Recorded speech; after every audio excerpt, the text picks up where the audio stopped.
I get extremely attached to the animals. I definitely get attached to the animals. Yeah, they're really cute.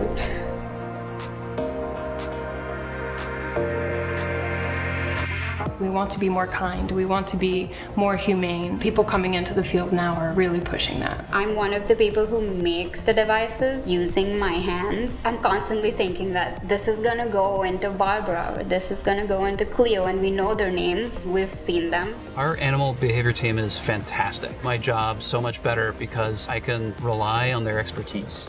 One of my jobs is to help design behavioral plans and training plans for the animals that we use in behavioral research. Make sure that the spaces that they're in are comfortable and designed in such a way to express that full behavioral repertoire. I oversee all facets of the animal care program, from the day-to-day husbandry, food, water, provisions for these animals, to ensure that these animals are always looked after to the best of our ability. So we actually have a committee here that we've developed that meets regularly, talks about ways that we can try to prevent compassion fatigue, so that every day when we come in, we have the energy that we need to provide good, loving compassion to the animals that we work with.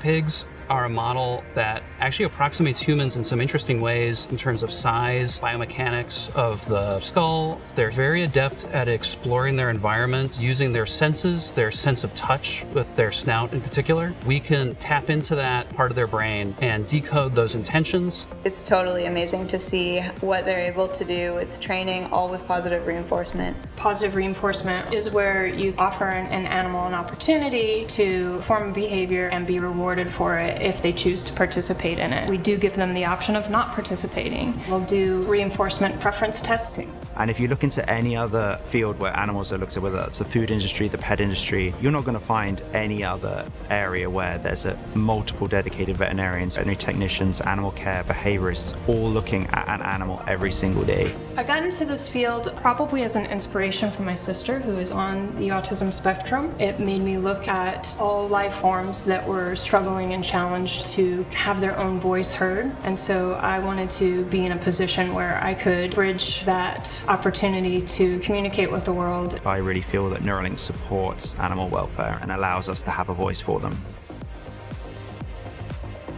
I feel really proud that I get to be part of making their lives and that contribution better.